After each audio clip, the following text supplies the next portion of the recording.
1, 2, 3, 4. Hello and welcome to another episode of the Divinely Uninspired Podcast, the podcast from Journey Church with Jeremy, our leader, and Paul. I'm doing the media, and Penny, who is speaking for women everywhere on the podcast. Welcome back, everybody. How are you doing, Jeremy? I'm good. I'm good. I'm tired. Good and tired. And why are you so tired? Well, for one thing, I just came back from camp. Oh, well, you're getting ahead of us, but that was a good segue if we weren't talking about the special Shark Week edition of the podcast. So I wanted to bring this up because I like, as most Christians do, misappropriating Bible verses. And I really think about how much of my childhood was devoted to things like dinosaurs and to Shark Week. But now as an adult, I've put those childish things behind me. And I think it's all kind of gone downhill since then. But Jeremy, in a recent episode, you discussed how you weren't worried about aliens at all, but you're terrified of the sun. Mm-hmm. Between an alien and the sun and sharks, which are you? What do you think? Which one am I most terrified of? Yeah. Well, I mean, where does sharks fit into the scale? Sharks are pretty low. I mean, like, I think we make a big deal about sharks, but so I did this. I don't know if y'all have ever heard this before. More people get killed at bowling alleys every year than get killed by sharks. And so I looked up how it is, and a lot of people get their hands stuck in the ball return and stuff like that, or like a ball. Like they die from that? Mm-hmm. Yeah, so I think on average, and you can Google this, but I think it's only like 6 or 7 people a year that die from shark attacks. And so most people that get bit by sharks actually survive it. And so, or they like get a limb cut off and they become like, famous for it, like some of the people. But anyway, so I'm not that worried about sharks at all. So I always like to throw it to you because you have the best trivia. Yeah. So I looked that up, and so like sharks are, and I think Shark Week, too, like I used to love Shark Week, but like I don't have cable anymore. So like there's not all the promos. And then I think it was also like, I got tired of Shark Week because they kept talking like, I don't know, like there was that one guy that was going to get eaten by a shark. Like, so in the movie Jaws, that scene where the guy gets eaten by the shark and then later he has the grenade, they give it to him. Spoilers, everybody. If you haven't seen Jaws yet, that's like 30 years old. So, but at the end of Jaws 2, is it? Or Jaws 3, where the guy gets eaten by the shark earlier and then later they're trying to kill Jaws. And you don't remember this scene? I've never seen the second one. Oh, and so he's inside of Jaws and he reaches his hand out and they hand him a grenade and then he takes it back in and that's how they kill Jaws. Inside of it? He's been inside Jaws for a while, but it's like a Jonah, like he survived inside of Jaws somehow. And then they give him the grenade and then that's like one of the most like crazy scenes in Jaws I might have ever. to go home and see it. But anyway, like, so there was a Shark Week where they were like going to have a guy try to like live inside of a shark. It's the same guy that they wanted to get eaten by like an anaconda or something. Yeah, I've seen that guy. It's all that same guy. And then like they didn't do it. Like they built up all this hype the whole 45 minutes. And then at the end, they can't do it. And then it was like that one time during Shark Week, they were trying to find a Meg, because they had found a Meg tooth. And so like, do Megs still exist? So like for 50 minutes, you're watching the show thinking that they're going to discover a Meg. And then at the end, they're like, they don't. I feel like that's all Shark Week is now. Is like, we're going to do this. And then none of it happens. Well, for the record, Meg 2 is coming out, and it looks so terrible that I will see it in theaters. But Penny, thoughts on sharks? I don't have any. Oh my gosh. They're okay. I mean, you can actually watch Shark Week on Disney. Did you know that? No. Yeah. No, it's on Max. Is it? It's a different National Geographic. National Geographic has a Shark Week too. There's 2 Shark Weeks. Okay. There's Discovery and National Geographic. I mean, I don't know. The one on Max is hosted by Aquaman. Which at this point, if I'm going to like choose one, I'd probably need to choose National Geographic. Discovery went way off the rails of what it was supposed to be. Oh, was it Discovery that did it? Yeah. Okay. No, I mean, they're cool. I don't want to go swimming with them or anything. Oh, I would love to swim with them. Okay. Like in a cage? Like, would you drop in the water? No, I would like to swim. So we went, what's it called? Snorkeling, when we were in Jamaica, and I was just praying a shark would show up, because like a lemon shark, like something small, like, nothing, I just wanted to say I'd swim with a shark. We actually, what was really cool when we were down there was this is when we went on a cruise, and not that they're not Penny. We don't have these vacations all the time. This was like, we've only done this twice, but we went on a cruise one time and we were in the Bahamas and we went to this like resort island, and everybody else, like it was one of the excursions, and everybody else just went to the beach. Well, off the beach, we got kind of walking around and we saw this like reservoir, and all of a sudden this guy, like this is a true story, this native guy like just comes out, and he doesn't speak any English. We don't speak whatever language he's speaking. And he's like motioned for us to come here. And we walk over, and all of a sudden he says, "Look down." and or like points down, and we looked down, and he takes some like looks like cat food or dog food or something, and throws it in the water, and these giant sea turtles like come up out of the water. Like, I mean, these are huge. And so then we're like, he's like motioning for us to keep following him. So he takes us to like another little like area of this like lake, and there's a fence there, and I have a picture of it actually on my phone. And he points down, and I look down, and there's 4 sharks, like full, I don't know what kind of shark they were, like full size sharks. And I think he's telling me to get in. And so like, I'm like, trusted this guy. Like, okay. So I like climb over the fence, like reaching down. I'm petting the sharks as they're like, cause he's like feeding them something. And then like, he like, you know, we do a couple other things, and then, but he like clearly wasn't part of like what we were supposed to be doing. So I had like a $20 bill in my pocket and gave it to him, and he like went back into the jungle. And then cool. It was like me and JV still talk about that. Like it was because he came up out of nowhere, but like the sea turtles were awesome. Yeah. But then like to see the sharks, and like he would bring them up to the surface with whatever he was feeding them, and I would just stand there and take my hand and just rub it down their backs, and it was pretty cool. That is neat. Yeah. Well, so I'm not scared of sharks at all. So. Well, that's good. Yeah. I mean, yeah, I would say so. I do want to see a Greenland shark, and I would love to see a basking shark. Those are 2 sharks I would love to see. Now, a Greenland shark is covered in ice. Well, I mean, they're still really cool. What is a Greenland shark? They're like sharks that can live up to like 300 years. But they don't eat. They're like not herbivores, but they're not like they're not like great whites and stuff. Yeah, like they eat like plankton and stuff, I think. 300 years. So just imagine like what that shark has gone through. Sore, just wakes some up in the serious morning. wars. Oh yeah, well, I mean, it's older than our country, so yeah, it's cool. Yeah, well, you know, opinions vary, but that's all right. All right, what about you? Well, I'm not really worried about sharks too much because I don't spend a lot of time where sharks are, but I also don't spend a lot of time in bowling alleys. I feel I'm more of a safe. You just went to the beach. Yeah, we weren't allowed to get in. Oh, that's true. In case you missed that episode, we were just standing on the beach watching nothing happen. But I will say the big thing that brought it up, because of course, you know, other than Jason Momoa telling me that it's Shark Week, was this came across my headline. We got this up here. The cocaine sharks are actually, it's become a thing because they're dumping so many drugs in the waters off the U.S. coast that sharks are actually eating cocaine and going crazy. How do they know that they're eating the cocaine? Some sharks, possibly high, have been acting erratically, with one swimming in circles while it eyes imaginary objects.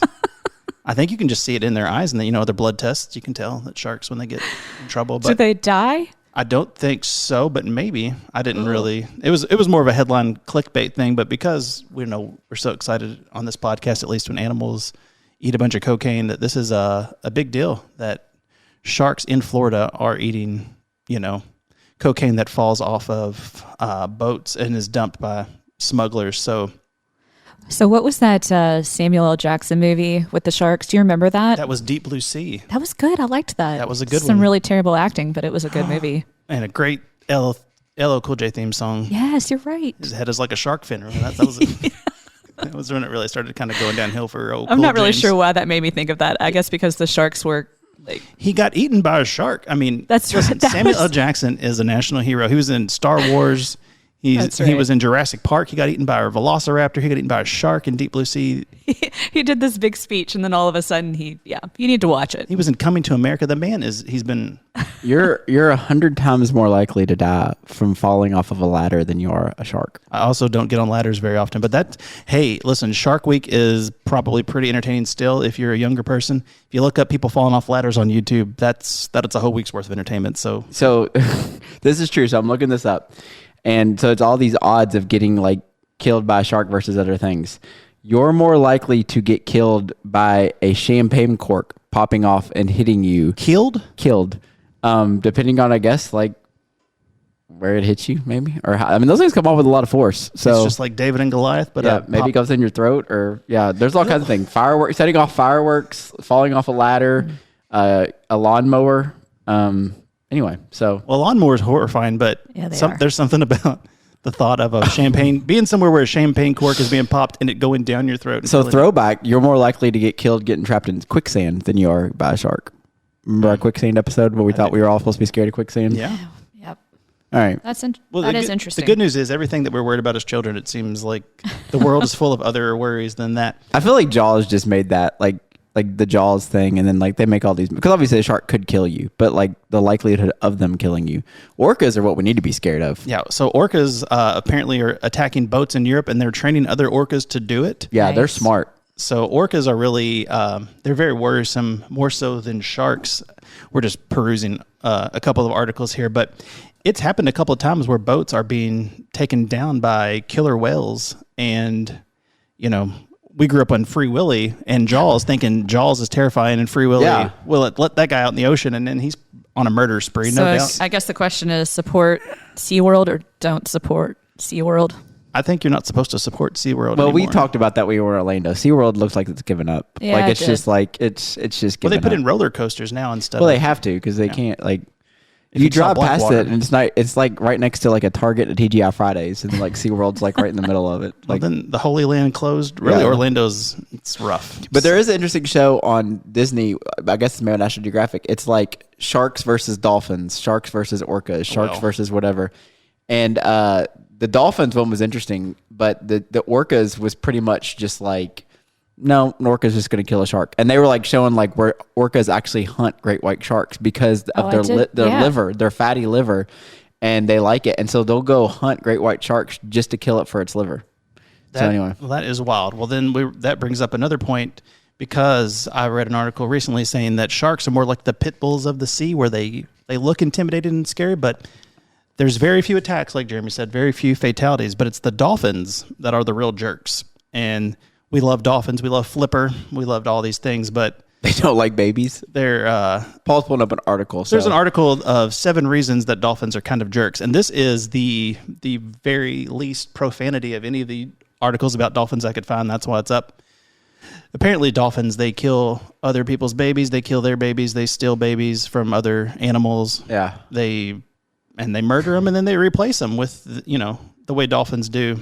They tease their food before they eat it instead of just eating it, and then they They're just like kids. They're just like toddlers. and then they, you know, if you're in there and they're in mating season, stay out of the water, because, you know, they'll have a go at you. Just stay away from dolphins. Apparently, dolphins are jerks. Sharks. I think we talked about it Turns out before. There's a video out there. It's once you see it, you can't unsee it. It's why pelicans are the biggest jerks in the animal world, because they eat everything whole. And so, like, if you think about pelican, like the gullet that like hangs down or whatever. So there's like videos out there, and again, once you see it, you can't unsee it. Like puppies, ducks, turtles, other birds. They eat they'll puppies? just swoop down and eat it and swallow the whole thing whole, and it's just gone. Aw. Like there's just like this video, like I said, once you see it, you can't unsee it. Like there's this video of like these kids are like standing there, and there's like these like ducks, like, and they're feeding the ducks, and this pelican just comes down and eats the duck and then just flies away. So the guy that was this got me thinking about the guy that wanted to get swallowed by a shark. I don't think the puppy one will show up, but you can find the duck. Yeah. How long can they survive? Did they say how long they could survive within a confined? Like, when does the process of start breaking it down in a stomach? Like, if it's swallowed whole. I don't know. Watch this. Why am I watching this? Well, And it's that's- gone. Oh, that's So The this duck. happened in cartoons all the time as Yeah. a child. I did not realize Yeah, the same way that pelicans billy just- goats eat old cans. it's like a slow death for them.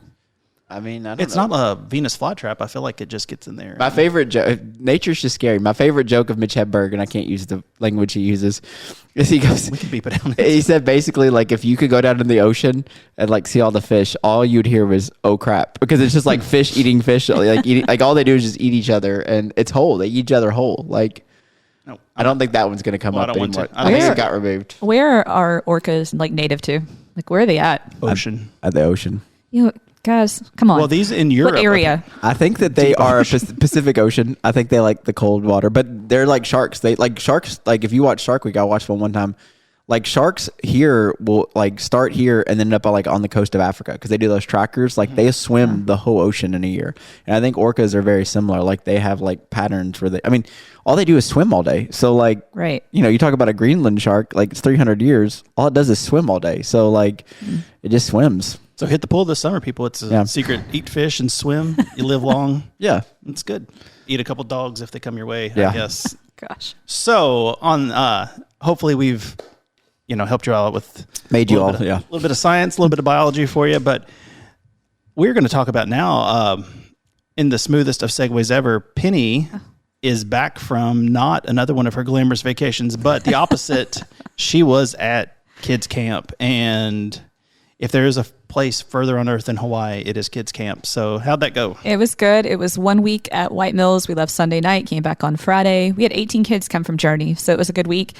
We were busy. I'm not kidding. Like from the time you woke up at 7 a.m. to the time you went to bed at probably 11 every night.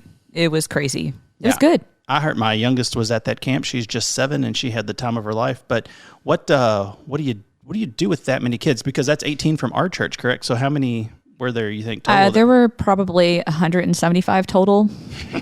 Yeah. That's 175 kids too many if you're keeping track. There was a lot of breakout time to where older kids did this, younger kids did this. There was rec, there was zip lining, there was the pool. There was time. There was Bible time, of course. We had small groups, and then we had large group. We had worship, which ended up being really great. They had people from Fairdale there doing it. Mm-hmm. It was very good. Yeah. Now, what was the fudge pop situation there? So we have 2 times we go to canteen, which is like a time they can get a snack, and it's free. It comes with the cost of camp. And Lily, which is Paul's daughter, his youngest, every time she went to canteen, she would get a fudge pop. And I'm not kidding, not just like one time she got a fudge pop. It was 8 times she got a fudge pop. And it was all over her face every time she ate it. She was happy. The look was not all over her face. The chocolate was all over her face. Yeah, it was all over her face. She was 7 and she was really living her best life. Well, Paul, you're a creature of habit though, right? What is it? Like when it comes to food, like you like the same things. I do, yeah. The same things over and so over. did What's Lily. that sandwich we always get in Orlando at the Big Miller's? Red. The Big Red, yeah. Miller's Ale House. Yeah. I had one when I was in Destin. Yeah. So because It is a good sandwich. we got the hot tip that they were like, there's a place here to go get ribs. And I was like, oh, that sounds good. And they're Miller's. I was like, Miller's? We've ate there 1,000 times. There's a great place to get a milkshake. We did go once the last Fridays. time we went Yeah. for the conference. I We do went to love a Miller's good once. fudge pop though. I think those are good. We got some yeah. fudge sickles on the way home. Surprisingly, Yeah. no actual sugar, just sugar alcohol. So technically, it's like eating vitamins on a stick. Yeah. Jeremy, you went to camp this summer too, correct? I did 3 nights at middle school camp. How was that? I love middle school camp. So I deaned a middle school camp. So for the users that are not familiar with church world, dean, like I ran the camp week, me and another guy named John.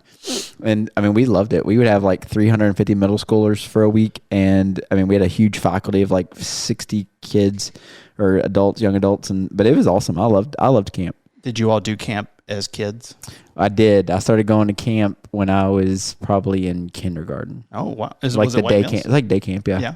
What Yeah. about you, Penny? Were you a camp kid? I went to camp, not at White Mills. I think you actually grew up at White Mills, didn't you? Yeah. Yeah. That's No, the camp we went to.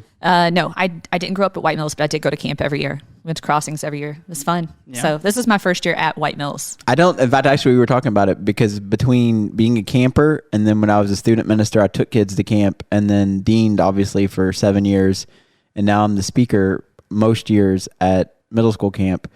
I think there's only like 2 years in my life since I was 6 I haven't done some type of camp over the summer. Yeah. You got any classic Jeremy stories about your time at camp as a child? Yeah. I mean, shareable? we did the Satan Bite the Dust thing. That was at camp. When I said we did, if anybody has Googled the Carmen video, watch it. We recreated that. We used to steal like camp faculty, like the faculty, we would steal their underwear and put it up on like the pole, so every morning like we would volunteer to like raise we'd raise the Christian flag and then the American flag, and then we'd also put like faculty underwear on there. Isn't and that stuff. from a show? Camp. Salute your shorts. Salute your shorts. Salute That's your where shorts. probably where we got it from. I don't remember. I didn't have cable, so I don't know because I was on Nickelodeon. But we used to do that. I mean, we used to. There's other stories. I can tell. But when I got into high school, there's a lot of bad things I did at camp. But Now, I was not lucky enough to be a camp kid as a kid. All of the friends that I made in college, though, had met for the most part at White Mills, and that was like a pretty tight group with great stories. I helped one year. you did when I was the dean of rec. I made all those Me kids and throw Jamie up. came. What's that? What? You remember that year I made like 75 kids? That was You that made year. them. I thought you said I did. No, I made like 75 kids throw recall up. it, Yeah. Well, we want to share that story. Yeah, so we did. So I used to be the dean of rec before I was the dean, and so I did all the recreation, and we would do this big huck-a-muck relay, is what we called it. And so there were stations all across the camp. And one year I was like, let's just make it big. Let's do as big as we can. So I mean, you've seen the campus of White Mills. It's a big campus. So every station was like almost a quarter, like a tenth to a quarter mile apart. Okay. So bad combination. That night was burrito night. And that was when we had a dean that like, it was all you can eat burritos, like just a burrito bar. It's 96 degrees outside. So the first station was, I had t-shirts and I had gotten a hold of some liquid nitrogen. And so I froze the t-shirts in liquid nitrogen. not knowing like how impossible that is once they're frozen liquid nitrogen. So the first station was you had a shirt in a cooler. You went to the cooler. You had to open it up. You had to get the shirt undone and then put it on. So liquid nitrogen is super cold. So like kids were getting like frostbite, not really, but like they were like, it was burning their skin as they're putting on. So that was step number 1. Step number 2 was, so they finished that. Then another person would then run a 1/10 of a mile to a next station. And that station was, they had to eat, between 2 people, they had to eat a 1-pound block of cheddar cheese. The problem is when I bought the cheddar cheese the day before, I had left it in the trunk of my car. Nope. So the oil had separated from the cheddar cheese. So it was just like this block of like chalky cheese. Nope. And they ate that. Bad. So then from there, they had to go to another station. And at that station, between 3 of them, they had to eat a 1-pound package of black licorice and drink Diet Coke that I'd boiled. So it was like coffee temperature Diet Coke. So from there, they had to go to that station. They had to go to a baby food roulette station. There was a couple other stations. Altogether, there was like 6 stations. If you started the one thing and ran all the way through, you ran almost a mile. So imagine all you can eat burrito night. They're doing all of this. And then the last station was I custom ordered a pair of men's 4X underwear. And so you had to fit your entire team inside of this pair of underwear and run the last 200 yards to the finish line. Okay, in your defense, like that is so creative. It was a lot of fun. It really sounds fun. Like to watch it, it was awesome. Yeah. The problem is we had about 75 kids throw up. We had some kids that got some burns because of the liquid nitrogen t-shirts. And then we had like kids getting trampled because you're fitting like 10 or 12 kids inside of a pair of like, you'd be amazed how much they stretch, but those extra large underwear. So at camp that year, there was only like 185 kids, I think. So that night, like if you walked into the cafeteria, it looked like a triage for like a World War II movie. Like kids are just laying on the table. Yeah. So that night for worship, like when worship was next, like 175, half the kids aren't there. So like everybody's like, it was, yeah. So anyway, they told me there's actually a rule like in the White Mills handbook about games, and they call that the Jeremy Willis rule because I made so many kids sick and get hurt that night. And it's a shame it's not a video podcast because the joy in your eyes. Yeah, it was awesome. Really, but we do that, and the year before I did that, we even did stuff like we would do like ultimate frisbee, but we would do a cow tongue. So I'd go to a local butcher and buy a cow tongue, and they would do ultimate frisbee with a cow tongue. We're talking for high school?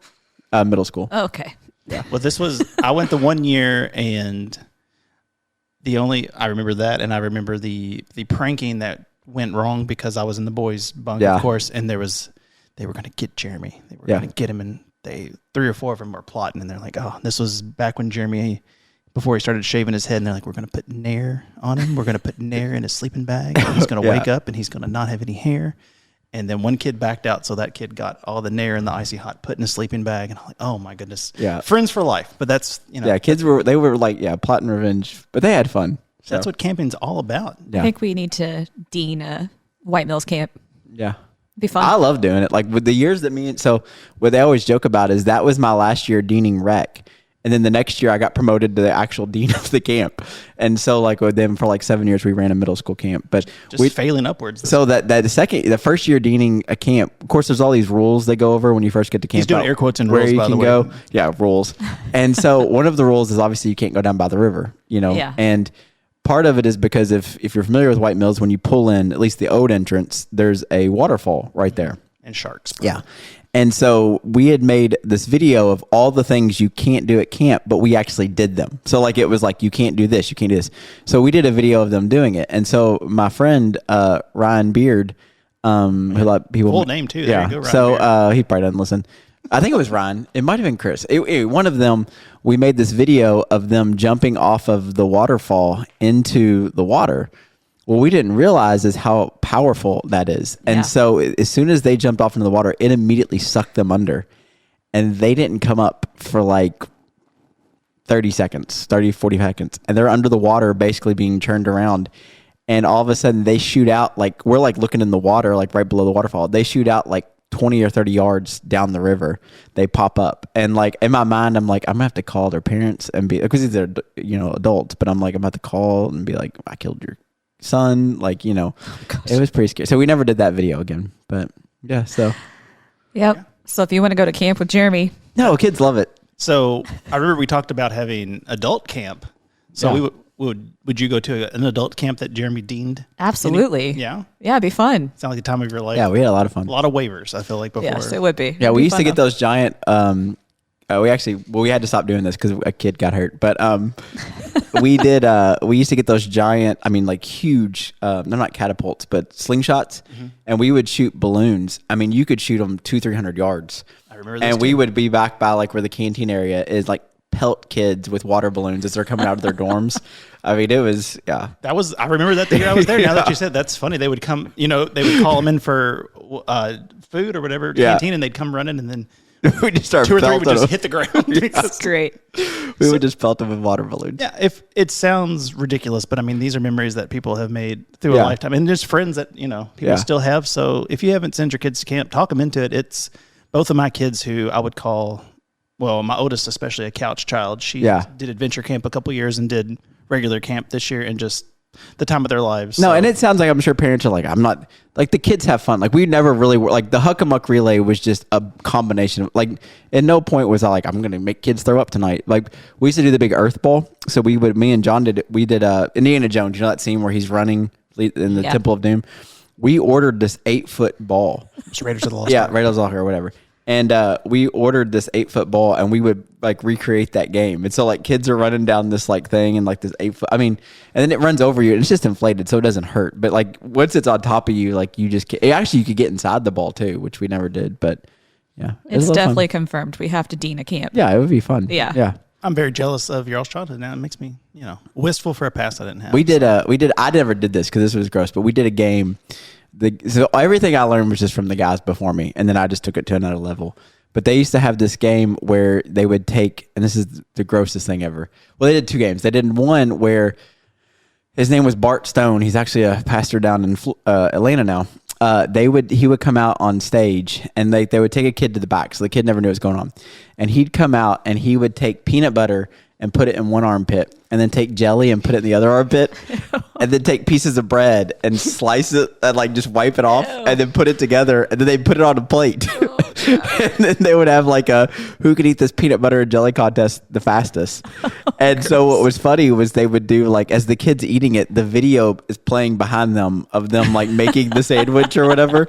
So they used to do that. And then they did one year they did a chocolate milk contest, and again they had like this cup of chocolate milk out on the table, and some kid came out and drank it.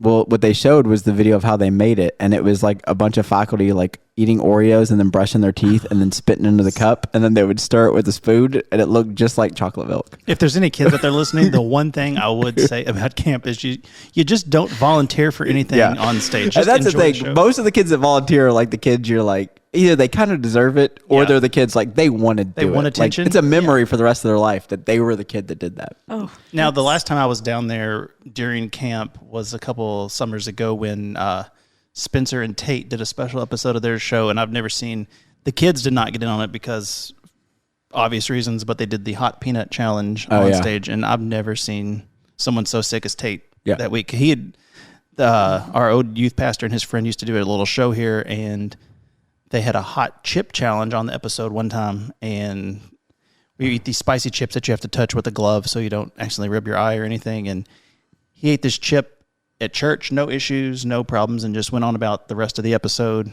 But he ate this spicy peanut, and he was in the bathroom throwing up, and the nurse was just looking around like, you all are adults. What is wrong? She had the worst look. I was videoing the whole show, and I went to get some back scenes footage in the bathroom, and his eyes were so red, and that woman, the nurse, looked furious. Like, I'm here. I haven't had enough trouble with all these kids. I don't need the adults in here. Maybe he had a nut allergy and didn't know. Because I'm assuming it's the same dust on. Because I know the one chip challenge. I'm assuming it's the same dust that's on there. I never thought about a nut allergy. Like a nut allergy. Oh, it was. He looked so terrible. And I mean, this is Tate. He ate and did a whole lot of stuff on the show without an issue, and this peanut about did him in. So yeah, it is hot if you've never done it. I've done the challenge. It's pretty terrible. They were eating gallons of ice cream just to get it out, but it was But send your kids to camp. Yeah, they'll have fun. yep. It's good for them. It's definitely not like that in elementary, though. Like, just want to put that out there.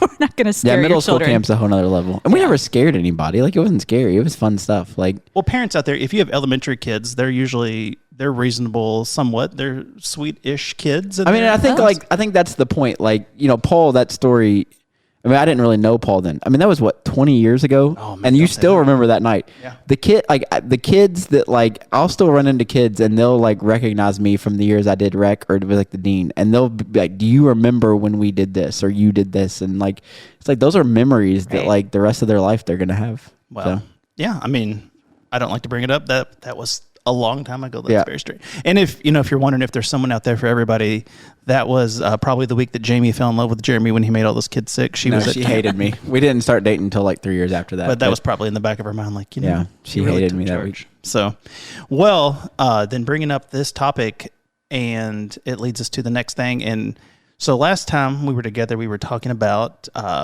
Christian, and I'm doing quotes again, entertainment. Penny keeps looking at the screen like there's going to be something, but then nothing else It's is coming flashing. up on the It's screen. got something on there. It does.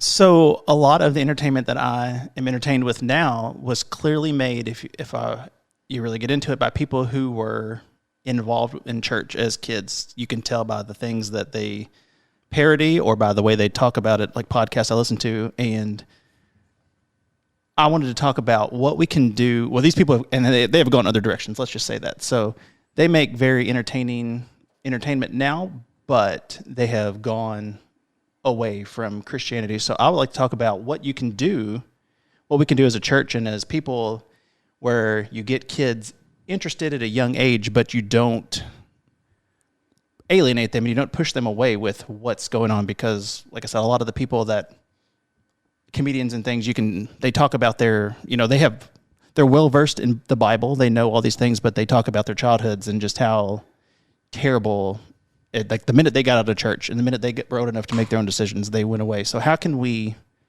use things like camp or use things now, like even kids church and things like that, to get kids interested, but not, I think negatively. I think that, and Penny brought up something will kind of shape this conversation. So Penny brought up something last week when we were talking, when I was listening, because I always listen back to the podcast.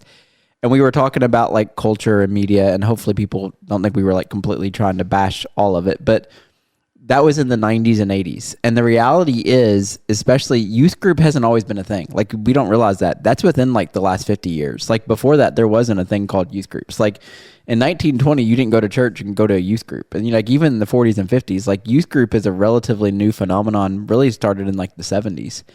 And so I say all that to say, like, you used to be, you just went to church and you went with your parents, and then, because we lived in these little towns and all these type of things, like you just went to church. That's what you did. And there was no like trying to like reach kids or whatever.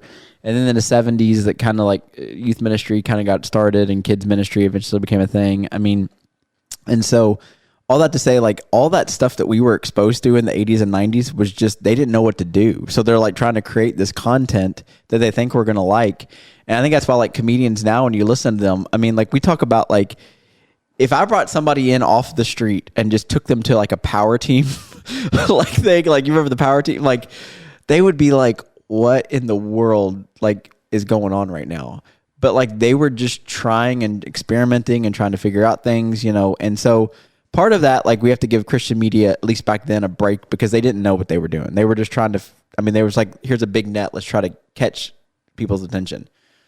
I think like in light of this conversation, I think the reason a lot of those people now have stepped away is because like some of the stuff that we're talking about, it's just really weird that we were exposed to some of that stuff. And, and I think part of the goal of back then versus maybe now, and I'm not saying this across the board, but, I always emphasize when I was a student minister, like your faith has to become your faith. It can't be your parents' faith. It can't be my faith. Like you've got to be willing to ask the questions, to wrestle with the stuff. You've got to be willing to analyze. And, I think Andy Stanley's got a famous quote where he talks about reaching the next generation. He says, 30 years ago, 20 years ago, nobody knew it was in the Bible unless you read the Bible.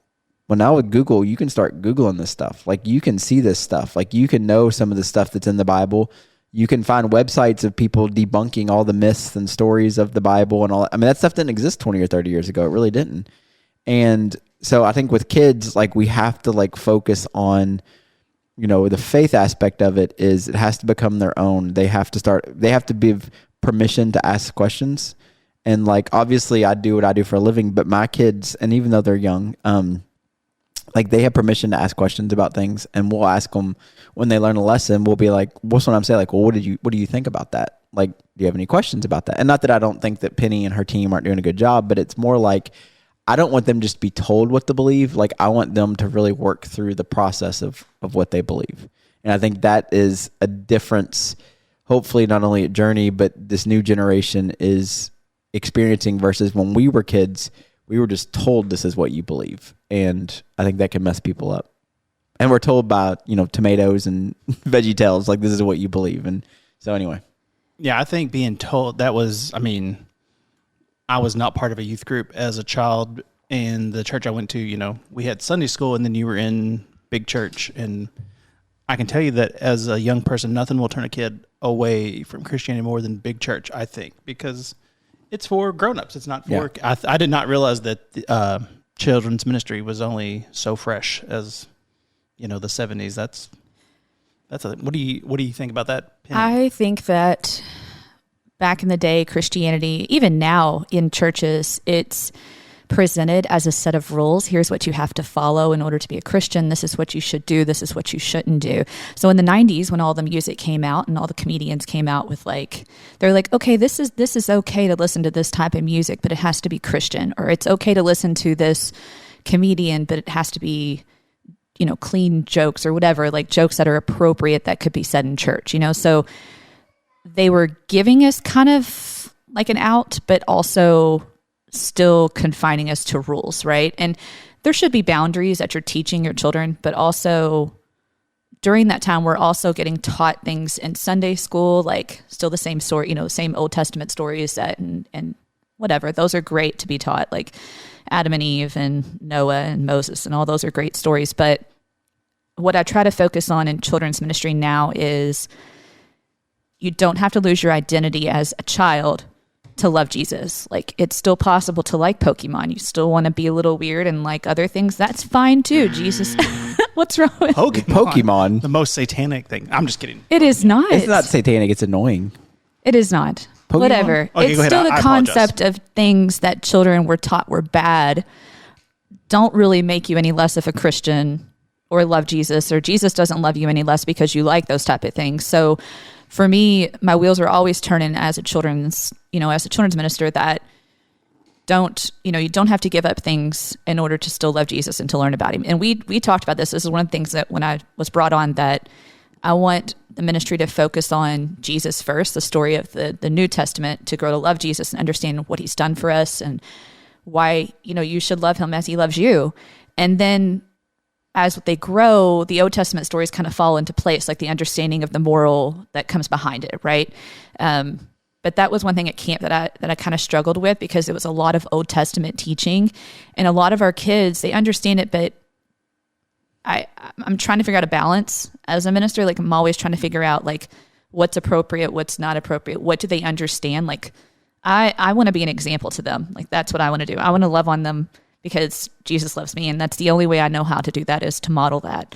But as far as them coming into their own as they grow, I can show them how to be a good person, how to love others and how to treat others fairly. Like, that's what's more important to me. Like, I could teach you a Bible story, but you're not going to remember that probably. What you're going to remember is who I was as a person to you.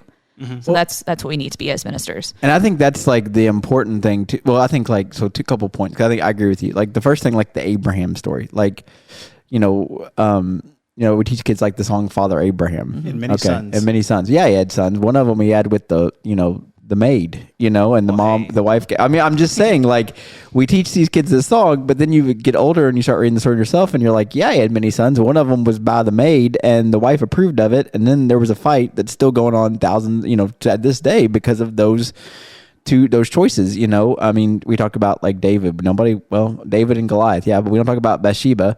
We don't talk about how much he jacked up his kids to eventually one of them even wanted to kill him. I mean, and at one point almost, so we don't. So some of those stories, like, we're just not ready, and it does bother me sometimes when people focus on those stories because they're famous stories. Yeah. But there's more to the story, and then you get a kid that like gets old enough to read the story for themselves, and they're like, "Huh, like they didn't tell me that part in church." So it feels almost like they're hiding it because they don't tell you that part of the story. So I think being honest with the stories, I think showing people Jesus, like Penny said, and focusing on the Jesus story, and I always talk about this in our What is the Bible class. I'm actually thinking about creating a version of it for teenagers, but I got to be real careful with some of the stuff. If Jesus doesn't do what Jesus does, we don't care about anything else in the Old Testament. Like we just don't. Right. Like we don't care because it would just be another Eastern religion. But we focus on that is because we believe that all sets up the story of Jesus and who he became and all that stuff. So focusing on Jesus, focusing on the New Testament, important. I think the biggest thing when it comes to the question of getting students and youth into Christianity, it's not me, it's not Penny, it's not youth programs, it's the parents. Mm-hmm. Because, if parents aren't living out these ideas and aren't demonstrating them, then the kid's going to be like, well, why would I want to be a part of that? And I remember that, like families, and my parents were great parents, but like you see things because they're your parents that nobody else sees. And it's like, oh, we want to be all shiny and happy, on Sunday morning and teaching Sunday school. But then I remember the conversation in the car on the way, and the way they treat you or things that they do. And so I think, and again, parents have permission to not always get it right, but I think that's a big part of it is being the person you are outside of, and also a parent's faith. Like, do your kids see you practicing the way of Jesus? Do they see you loving people? Or to them, does it just become like a show that we do on Sundays and we don't have Wednesdays, but we got growing up, it was on Wednesdays. And I think that's and Orange has a big, thing about that like, even if a kid comes to church every Sunday, which here at Journey we get maybe once a month or twice a month for most kids, from the ages of 5 to 18 years old.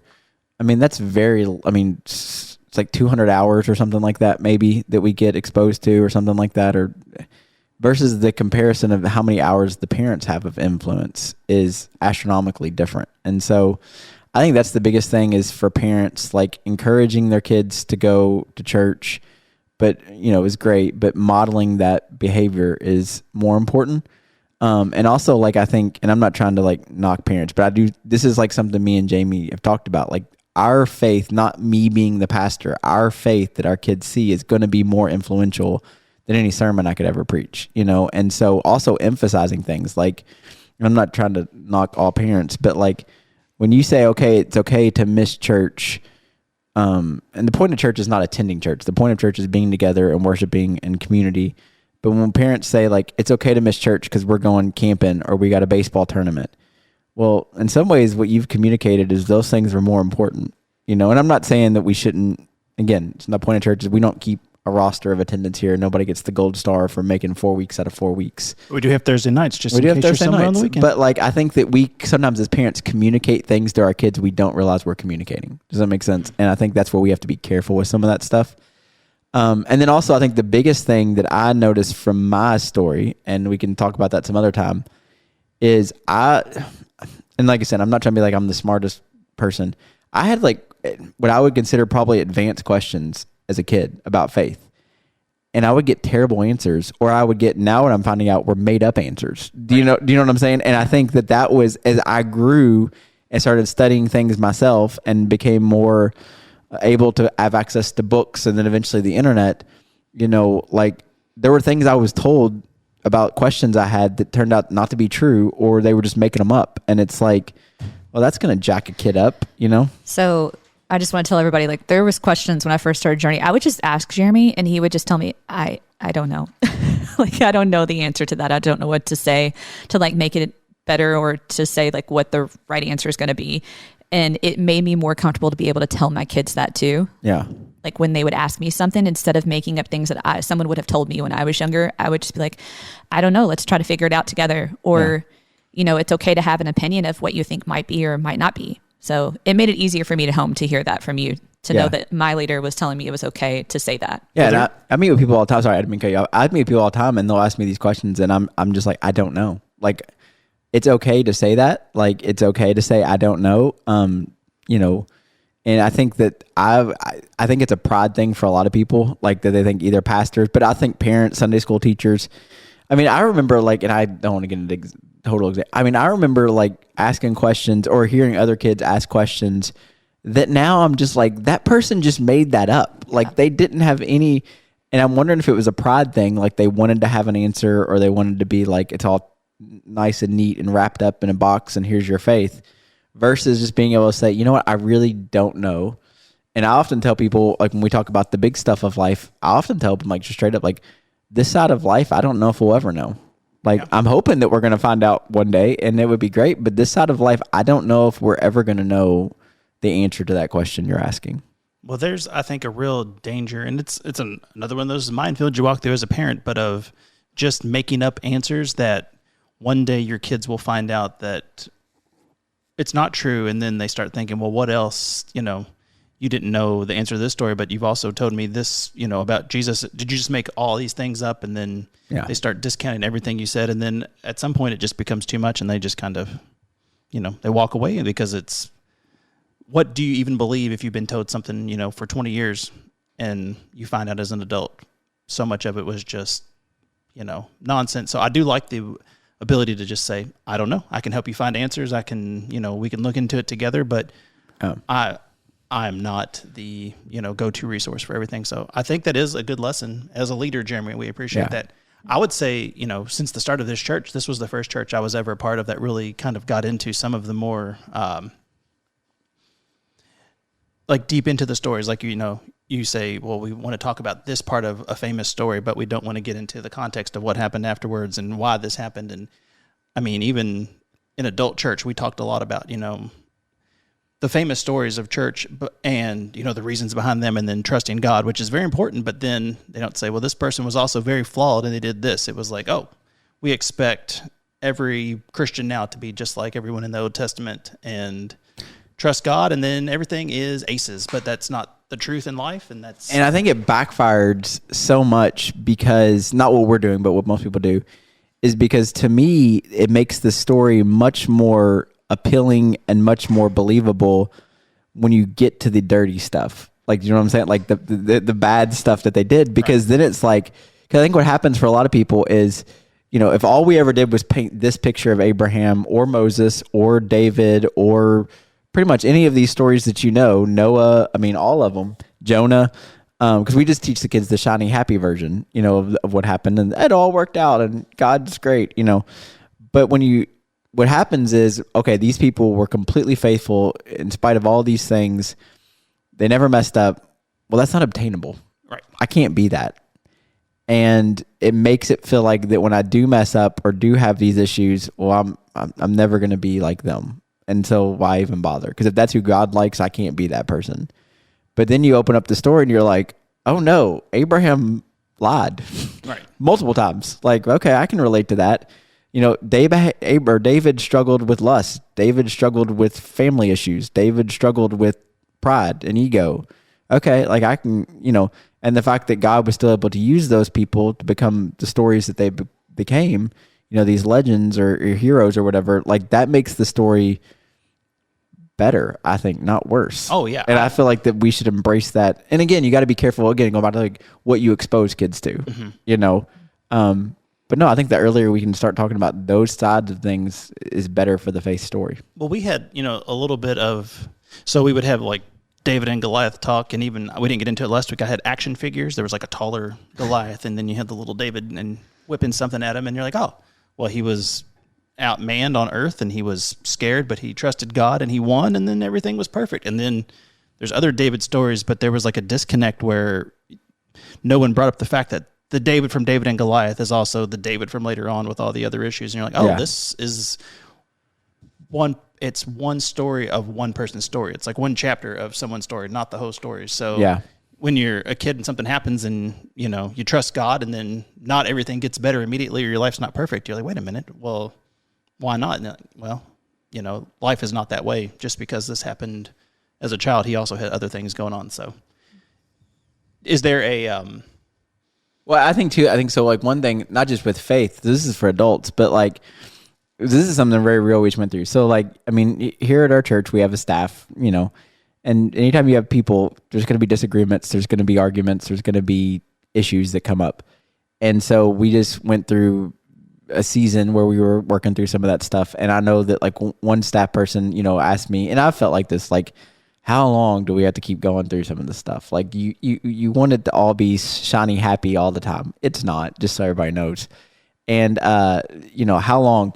And I told him, I said, there's this interesting story that happens in the Bible, in the New Testament. So forget the Old Testament stuff, where Paul and Barnabas are like, if you don't know the story, like they're like the super team. Like they're seriously, they're going into these villages and cities that are completely either new to Christianity or opposed to it. And they're planting all these churches, and like people are coming. I mean, it's the beginning. Paul and Barnabas is the beginning of the spread of the gospel in the world. So they like really are like the super team. And then they get into a disagreement about John Luke. I think it was John Luke. And I gotta remember my Bible stories better. But they get an argument, I'm pretty sure about John Luke. And they get an argument about like taking him, John Mark, not John Luke, John Mark. And they get an argument about it, and they split up. And as far as we know, they never like reconciled. They went their separate ways. And it's like this reminder that like even these guys, like, Paul did amazing things. Paul probably should have been willing to forgive Barnabas and John Mark for what happened, but they didn't. And they just went on and they did their thing. But like, it's messy, and it's not, it's not always shiny and crystal clean and all that stuff. So like, even in like the New Testament stories, again, nobody really preaches about that, but like, so the question was, how long are we going to have to deal with all this junk? Well, it's been there since the beginning. So, I mean, probably always be there because we're dealing with people. Yeah, I think the lesson of life is dirty and a mess, and that's just part of life, is probably something that gets overlooked in church, because when people want answers, they want, Jesus is the end of the story, not the start of my story. And, once you become a Christian, you think, well, then it's great. But, life continues to be the way it was. You just have, a different outlook on it. But I think that's, good stuff that gets overlooked a lot. So, yeah. I agree. Yeah. All right. Well, we're going to wrap it up with summer's almost over. And I know. I know. Did you see that last night was the first night that the sunsets will be later, and now they're going to start getting shorter. Yeah. A minute and a half. A week. Oh, well, I mean, at this rate, in 10 years, we won't have any sunlight left. No. That's how seasons work, right? Yeah. So I know my wife is very sad at the end of summer, even though she's no longer a teacher, because she likes the heat. She likes swimming, and she does not like the cold. But me and at least one of my children looking forward to fall. We are, It's okay. But August, too, is also usually our hottest month. It is. So, like, we still got a good month of, now we go back to school and stuff, but, like, I think it's summer. Like, August is always, to me, like, summer. Like, it's the hot month. Yeah. Well, when we were kids, didn't we go back after Labor Day? And now, some kids are starting off next week. I can't. It's unfathomable how early school starts when it's 100 degrees and you're still getting up at 6 a.m. to get ready for school. So I'm kind of ready, though. My kids, I feel like, are ready to go back. Taylor is. I don't know about Luke. Luke's like, no. But it'll be good. They're back to school, and that means we could all go to the fair without our kids. Is that going to happen? Oh, yeah. We're doing a fair trip. Oh, again. Nice. I'm excited to be on staff this year. We're going to the fair. So, well, what if you only had one season, Penny, out of the 4 we've got, what would it be? Summer. That's your favorite? Yeah. It is what it is. Yeah. I like swimming. I like vacationing. You could do vacations in other seasons, but that's fair. Jeremy, what do you think? I'd say fall. Yeah. I like fall because you still get the warmth of summer most nights, but then the nights start to get cooler. Mornings are cooler, which I run. So, like, I hate summer. Like, right now I'm training for a race, and it's brutal because there's just no relief. So I like fall because during the heat of the day, you still get, like, the warmth of everything, but at night it's cool. So, yeah. Yeah, I think I'm with Jeremy. I'm more of a fall person. I like a cool, crisp morning, then a nice sunny midday, and then back to cool at night, some pumpkin spice. No, I love pumpkin spice. I like fall for the opposite reason. I do not like the pumpkin spice. I don't get into that. Like, so good. I'm a basic person. Yeah. With my needs. So crunchy leaves, pumpkin spice, anything. Sounds great. Yeah. And then right up into the edge of. I hate winter. Well, I hate winter. Listen, if Christmas was like a week earlier, then fall would be perfect because you can keep winter after Christmas. I hate winter because it's too cold. I hate spring because it's too wet. So like summer, fall, but I think I lean more fall. But yeah. Well, there you go. A little bit heated, but I think fall's the winter. That sounds like. Does anybody say winter's their favorite season? Just creepy people. I don't. Clearly, know. They've never seen Game of Thrones. Well, I've never seen Game of Thrones. What? Winter's coming is all I know. You should watch Game of Thrones. Well, is that so hot take? Like I did not want to watch Game of Thrones. Yeah. And then the final season, I did this with Harry Potter too. Oh. And then I'd never seen a Harry Potter movie. And then the final one was coming out. And I was like, you know what? Like, everybody's making this hype about it. So the week the final Harry Potter came out, like that week before, I started watching all the movies. Yeah. And then basically got caught up the night before the final one came out. And then me and Jamie went to the theater to see it. So that was cool. Same thing with Game of Thrones. When the final season got announced, like I just started watching it. Oh. And I think I watched all, was it 8 seasons? Yeah. In like a 3-month span. And I actually was like, okay, this actually is a really good show. Now, my issue with Game of Thrones is people were so mad about the ending that wasting 8 seasons worth or 7 seasons worth of watching TV to get to that disappointing finale. It wasn't as bad as some shows. Like, it wasn't Lost. Like, Yeah. Lost is still to it me was the so all-time bad. I know, I disappointing. agree. Lost wasn't ending. good to set up the last season. I tried to get Taylor to watch Lost. I'm like, it's a really great show. You're a liar because that show's terrible. But What? It's great. Lost I was think great. Game of Thrones, my opinion would be the last episode is a bit of a letdown. The last season, I feel like they did it too fast, trying to like tie up all the Yeah. loose ends. But like I was fine up until the last episode. Yeah. Like there's a couple of things in that season like, all right, this is awesome. And then the final episode is just kind of like, well, what has a worse ending, Game of Thrones or Alf? I don't remember Alf's ending. So the ending of Alf is he gets caught by the government, and then the show got canceled Yeah. before they reconciled. So all that's 4 years of him running and being Yeah. hilarious, and then he got captured by great. the government, and the show got canceled. So Yeah. Poor Alf. Poor Alf. I'm sure they got to hey, Ryan Reynolds is rebooting Alf, but that's okay. That's for a different podcast, I'm sure. So We've ran out of ideas if we're rebooting Alf. listen, they're doing a Biker Mice from Mars movie. Ryan Reynolds is just he's doing what I would do with my money, and is just bringing back stuff from childhood. That he likes. Yeah. Yeah. So Well, that's good. well, fall's coming up, fall festival. But other than that, if you want to go to the Journey website, download the app, anything like that. If you're local, if you're not local, thanks for listening anyway. And until 2 weeks later, thanks Penny, Jeremy. Yep. and Yep. See you guys. all.